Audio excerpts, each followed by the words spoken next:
오늘 저희에게 주신 본문 말씀은 여호수아 10장 28절부터 43절 말씀입니다. 제가 먼저 읽고 교독하겠습니다. 그날에 여호수아가 막게다 성읍을 정령하고 칼로 성읍과 그 왕을 무찌르고 그 성 안에 있는 모든 사람을 전멸시켜서 희생 제물로 바쳤으며 산 사람이라고는 하나도 남기지 않았다. 그리고 여리고 성의 왕에게 한 것과 똑같이 막게다 성의 왕을 무찔렀다. 여호수아는 자기를 따르는 모든 이스라엘 사람과 더불어 막게다에서 림나로 건너가서 림나와 싸웠다. 주님께서 림나도 그 왕과 함께 이스라엘의 손에 넘겨주셨기 때문에 여호수아가 칼로 그 성과 그 성 안에 있는 모든 사람을 무찔러서 그 안에 산 사람이라고는 하나도 남기지 않았다.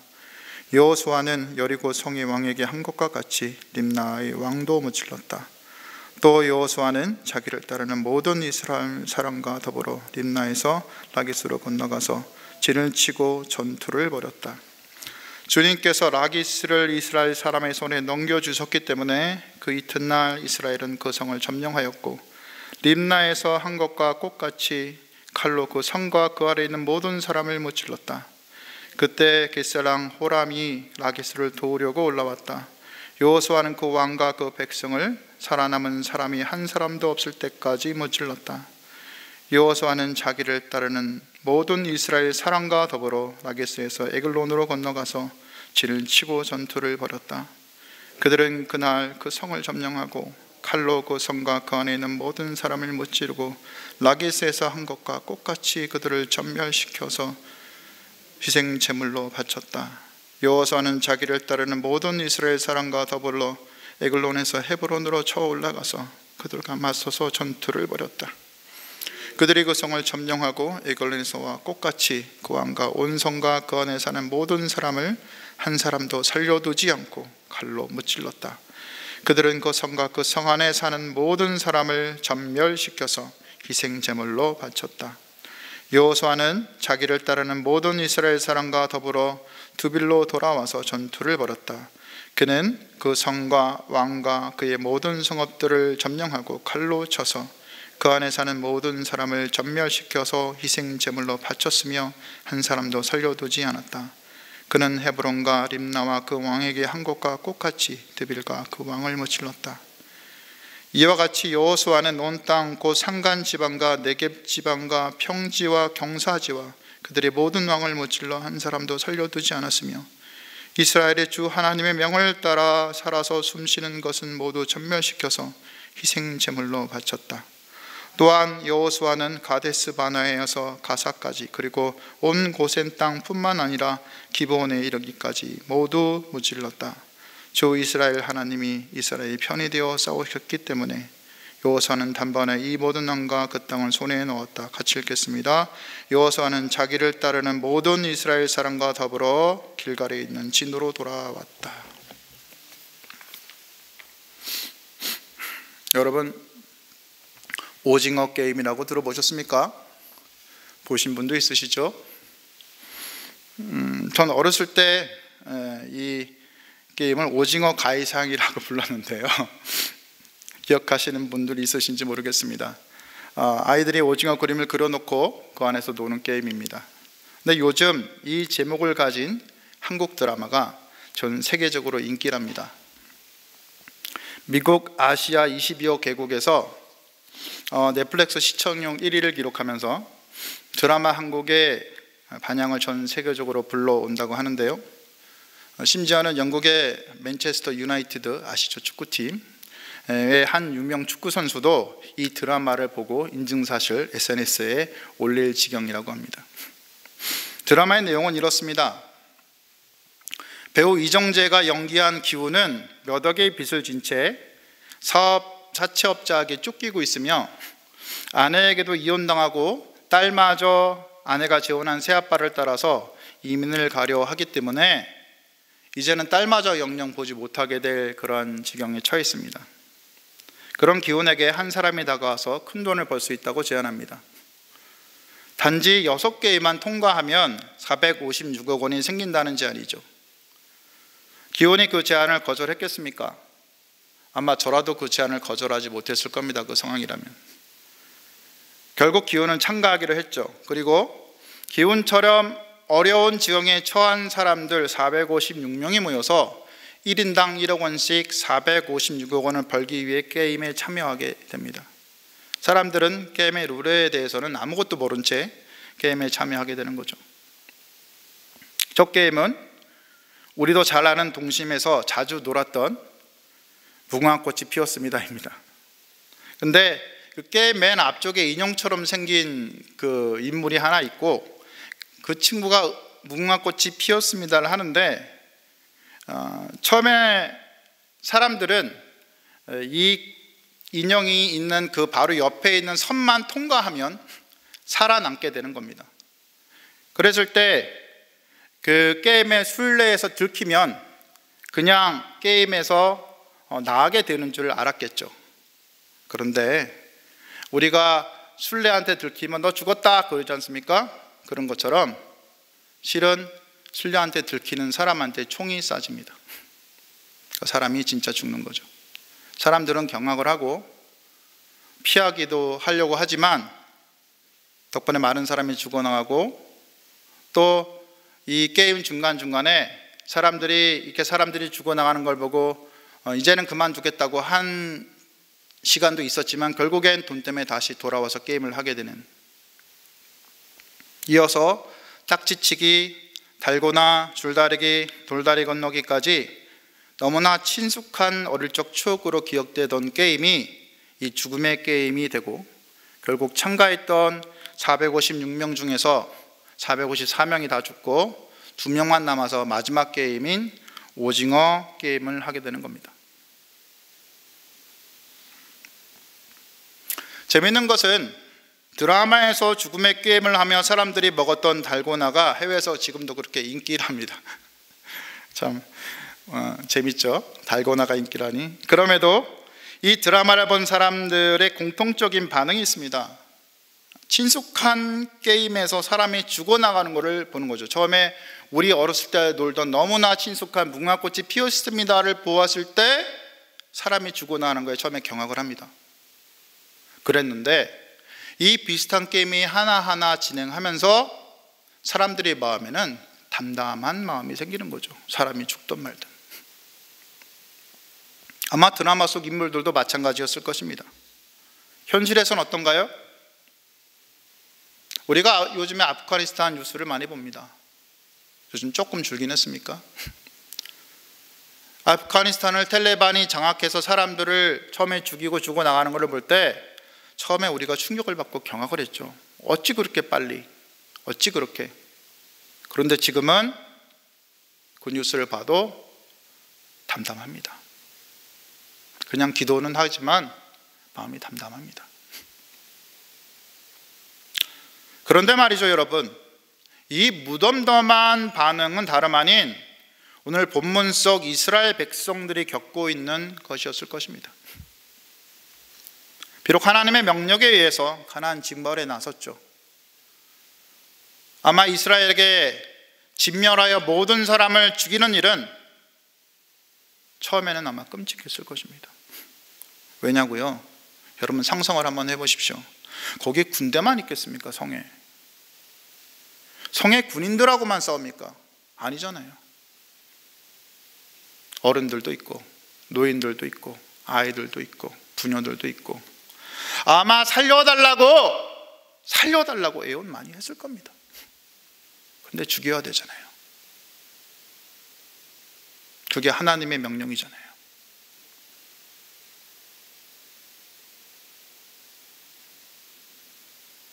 아마 외면한 채 죽여야 했을 것입니다.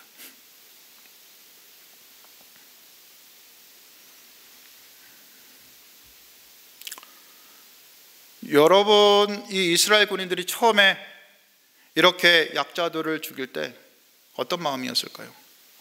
아마 손이 떨렸을 것입니다.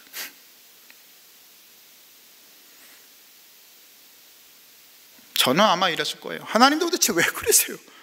왜 이런 명령을 저한테, 왜 우리 민족한테 내리시는 거예요? 주님의 선하심을 아마 의심해 보기도 했을 겁니다. 만약 여러분이 이래 상황에 처하시게 된다면 어떤 반응을 하시겠습니까? 성인 남자들을 군인들이니까 제외하고, 그 중에 물론 아버지도 있고 애아버지도 있어서 참 죽이기 힘든 사람도 있었겠지만, 성에 있는 사람 적어도 절반 이상이 어린아이와 여자일 거잖아요. 이 나약한 사람들마저 왜 모두 쳐 죽여서, 표현이 죄송합니다, 모두 쳐 죽여서 진멸하라고 하나님이 왜 말씀하셨을까요? 아마 처음에 이스라엘도 많이 힘들었겠죠. 그럼에도 이 드라마 오징어 게임에 참여한 사람들이 점점 익숙해져 가는 것처럼 이 죽어나가는 것에 점점 무덤덤해졌을 겁니다. 오늘 본문에서 보듯이 이스라엘은 기본에 쳐들어온 다섯왕을 죽여서 있던 그 굴이 있던 그 막게다부터 시작을 합니다. 막게다 진멸, 림나 진멸, 라기스 진멸, 에그론 진멸, 헤브론 진멸, 드빌 진멸. 큰 도시를 쳐서 다 진멸시키고, 가나안 남쪽의 온 땅, 산지와 네겝, 평지와 경사지, 이 모든 땅은 이 지역의 모든 지형을 말합니다. 그러니 모든 지역을 다 진멸한 거죠. 성경의 표현을 들자면 모든 나라를 무찌르고 호흡 있는 자를 모두 진멸시켜서 하나님께 바칩니다.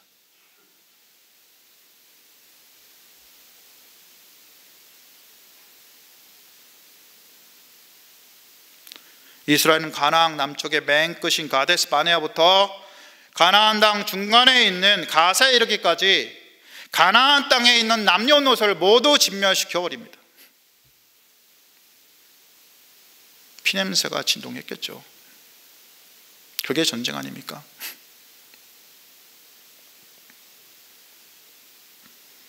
오늘 본문 41절은 이스라엘의 하나님 여호와께서 이스라엘을 위하여 싸우셨으므로 여호수아가 이 모든 왕들과 그들의 땅을 단번에 빼앗으니라 라고 말하며 하나님께서 이 전쟁의 중심이심을 분명히 밝히십니다. 이 진멸의 전쟁을 마친 후 여호수아와 이스라엘은 하나님께서 요단강을 마르게 하신 그 기적의 장소, 영적 고향과 같은 장소인 길갈로 다시 돌아오게 됩니다. 우리는 여기서 생각을 해야 됩니다. 왜 하나님께서 모두 진멸하라고 하셨을까요? 왜 어린아이까지 여자까지 다 진멸하라고 하셨을까요? 하나님이 그렇게 악한 성품이십니까? 하나님의 선하신 성품과 달리 왜 남녀노소 힘없는 여자 어린아이까지 다 죽이라고 하신 겁니까? 여기서 우리는 고민을 할 수밖에 없게 됩니다. 사실 이스라엘로 하여금 가나안 족속의 진멸을 명하게 하심으로 하나님께서는 스스로를 잔인한 하나님이 되셨습니다. 적어도 불신자들이 보기에는 그렇게 보게, 자신 스스로를 그렇게 낙인 찍히면서까지 진멸하신 거죠.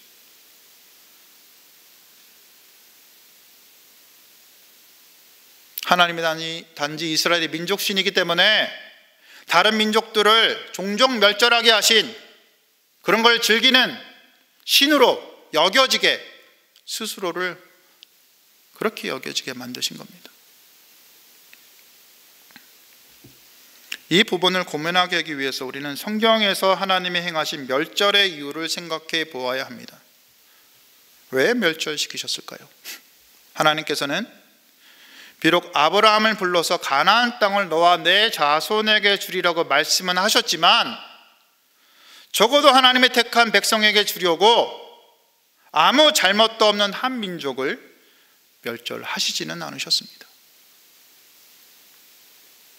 우선 성경은 하나님께서 가나안 족속이 아직 죄가 크지 않을 때는 그들의 멸망이 대상이 아님을 말해줍니다. 창세기 15장 16절에서 하나님께서는 이스라엘 백성이 400년 동안 애굽에서 살아야 돼, 니들은 400년 동안 애굽에서 살아야 돼. 그 이유가 뭔 줄 알아? 이 가나안 족속의 죄가 꽉 차지 않았어. 그러니까 니들이 400년 동안 살아. 종으로 살아. 이게 하나님의 말씀이셨습니다. 내 자손은 4대 만에 이 땅으로 돌아오리니 이는 아모리 족속의 죄악이 아직 가득 차지 아니함입니다. 이 말이 무슨 뜻입니까? 가나안 족속의 죄악이 아직 가득 차지 않았으니 이스라엘 니들이 아무리 제사장 나라라 그래도 아직 가나안 땅 못 줘. 그러니 니들도 애굽에서 굴렀다가 다듬어져서 오라. 그때 줄게. 이거 아닙니까? 다시 말하면 하나님께서 가나안 족속 때문에 이스라엘 족속을 무려 400년 동안 굴리셔서 고생을 잔뜩 시켰다는 말인데, 그러니 하나님이 과연 편파적인 민족적인 시인이라 할 수 있겠습니까?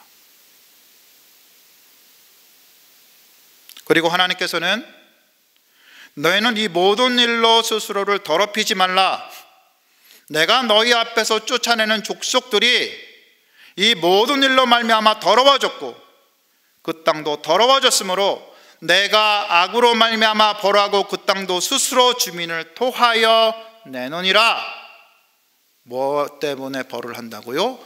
악으로 말미암아 벌하고. 레위기 18장 말씀입니다. 이 레위기 18장에서 가나안 족속들을 쫓아낸 이유를 하나님께서는 이 악으로라고 밝히시는 거죠. 그리고 이 구절에서 말한 이 모든 일로 말미암아 더러워졌다고 되어 있죠. 그 모든 일은 레위기 18장 그 위쪽에 나온 모든 죄악들을 말합니다. 무엇입니까? 가족 간에 두루 행하는 근친상간, 서로 이웃의 아내를 범하는 문란한 간통, 같은 성끼리 교합하는 동성애, 짐승과 교합하는 행위, 자녀를 돈을 벌기 위해서 몰래게 불에 던져서 죽게 만드는 우상 숭배, 이게 가나안 족속의 죄였습니다. 이것들 모두 욕망을 위해서 가족과 이웃을 희생시키고 하나님을 무시했던 행위였던 것입니다. 하나님께서 가나안 족속을 멸절하도록 하신 것은 가나안 족속의 민족이 미워서가 아니란 거죠. 이런 죄의 문화가 이스라엘에 확산되지 않기를 바랬던 겁니다. 왜냐하면 하나님께서는 당연히 인간이 죄성을 잘 아셨습니다. 쾌락과 탐욕에 우리가 얼마나 잘 무너지는지 너무 잘 아셨습니다. 그래서 그분께서 제사장 나라로 택하신 이 이스라엘마저 이 죄악에 물들어서 잃어버릴까 봐 두려워하셨고, 그래서 그 모든 죄의 씨를 미리 말려버리려고 하셨던 것입니다. 이게 부득이하게 하나님 성품과 다르게 가나안 민족을 멸절시킨 이유입니다. 하나님께서는 가나안 족속뿐만 아니라 다른 이방 민족도 사랑하셨습니다. 우리가 그분의 긍휼을 어찌 따라갈 수 있겠습니까? 우리는 요나서를 통해서 이런 하나님의 말씀을 잘 볼 수 있죠. 니느웨가 그 많은 죄악에도 불구하고 회개하고 제 앞에 무릎을 꿇었을 때 하나님께서는 그거를 다 용서하시고 멸망을 취소하시고 연기시키십니다. 왜 그런 거죠? 사랑하시기 때문에. 이를 불평하는 요나에게 요나서 4장에서 하나님이 이렇게 말씀하시죠. 여러분도 잘 알고 있지 않습니까? 요나야, 요나야, 내가 수고도 아니하였고 재배도 아니하였고 하룻밤에 났다가 하룻밤에 버린 이 방동쿨을 그렇게 네가 아끼지 않냐? 그런데 하물며 이 큰 니느웨는 좌우를 분별 못하는 자가 12만여 명이다. 가족도 많이 있다. 그런데 내가 어찌 아끼지 않겠느냐? 제 막내 누님은 왼쪽 새끼 발가락 하나가 없습니다. 2년 전에 당뇨가 심해져서 그 부분을 병원에서 잘라냈습니다. 세포를 살리려고 노력해봤지만 살리지 못하고 결국 잘라야 됐죠. 지금은 양말 신고 잘 감추며 다닙니다. 본인 스스로 이렇게 감추며 다니지만 사실상은 약간은 쩔뚝거리고 다니는 거죠. 본인 그거를 느낄 때 얼마나 힘들겠습니까? 누님이 왜 발가락을 잘라야 했습니까? 내 발에 다른 부분들이 누님의 발가락, 나머지 발가락과 그 발의 나머지 다른 부분들이 영향을 받아서 썩어 들어갈까 봐 그런 거 아닙니까? 만약 자르지 않고 그대로 뒀다면 발가락뿐만 아니라 발목도 자르고 종아리도 자르고 정강이도 잘랐겠죠.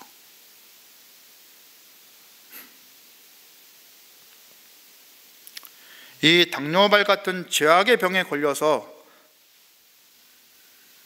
나을 시간이 이미 지났습니다. 그게 가나안 족속이었습니다. 더 이상 구제할 방법이 없었던 거죠. 이것이 하나님께서 가나안을 잘라내야 했던 이유란 것입니다. 결국 다른 민족들을 살리기 위해서 이스라엘을 제사장 나라로 삼으시고 가슴 아파하시면서 내리신 하나님의 결단이라는 거죠.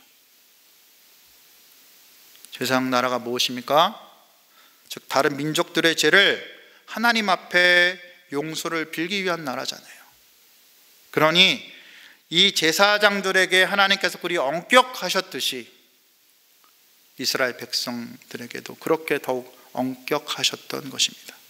바로 이런 거룩을 위해서 하나님께서 주변에서 영향을 덜 받게 하신 바로 그 행동이 가나안 전쟁이었던 것입니다. 그리고 바로 이들 이스라엘을 통해서 하나님을 믿는 신앙을 지키시고 그 민족 속에서 예수께서 결국 오시게 하지 않으십니까? 그럼에도 우리는 알고 있는 게 있습니다. 남은 자들을 통해서 살리긴 하셨지만 이스라엘 민족도 유다도 죄에 빠져서 결국엔 멸망했었죠.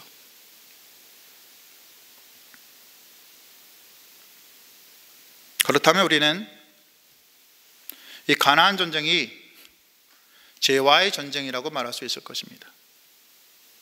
다시 말해서 하나님 중심의 나라를 구하지 않고 인간 중심이 되는 나라를 구한, 우리 생활로 말하자면 하나님 중심으로 살지 아니하고 내 멋대로 살아가는 이런 인간의 탐욕으로 인해서 넘쳐버린 죄악들을 없애는 전쟁이었단 말입니다. 인류의 삶 속에서 하나님의 거룩한 나라를 세우기 위한 진정한 성전이 바로 이 가나안 전쟁이었고, 신앙의 시대를 살아가는 우리들에게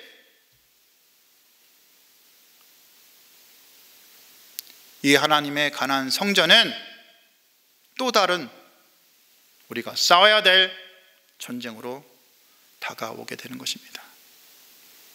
이미 예수님이 이 땅에 오셨습니다. 사탄의 세력이 장악하고 있던 세상의 하나님 나라를 주께서 오심으로 그 나라가 오게 임하게 하셨습니다. 그리고 지금도 우리 주님께서는 교회의 머리로 이 하나님 나라를 이 땅에 임하게 하고 계십니다. 그럼 신약시대의 교회에 속한 우리들이 치러야 할 전쟁은 무엇입니까? 생각해 보세요. 죄악에 덮인 세상에 복음이 비춰야 되는 겁니다. 그들이 주께 돌아올 수 있도록 복음의 전달자 역할을 해야 되는 겁니다. 여전히 약한 세상 문화가 있습니까? 가나안 문화처럼 우리가 멸절시키지는 못하지만 그 문화가 우리 속에 침투하지 않도록, 또 세상에 너무 나쁜 영향을 주지 않도록 우리가 싸워 나가야 되는 겁니다. 우리 마음의 영역을 또한 주님께 올려드리고 성령께서 계시는 성전이 우리 마음이 하나님 앞에 거룩하도록, 거룩을 위한 죄에 대한 전쟁이잖아요. 거룩하도록 만들어내는 겁니다. 예를 들어서 사기를 당해서 힘들게 고생하다가 사기받은 돈의 절반도 못 받는데 밝게 저한테 톡이 오신 한 집사님이 계십니다. 먼저 인사를 하며 이렇게 해결돼서 그나마 감사하다는 겁니다.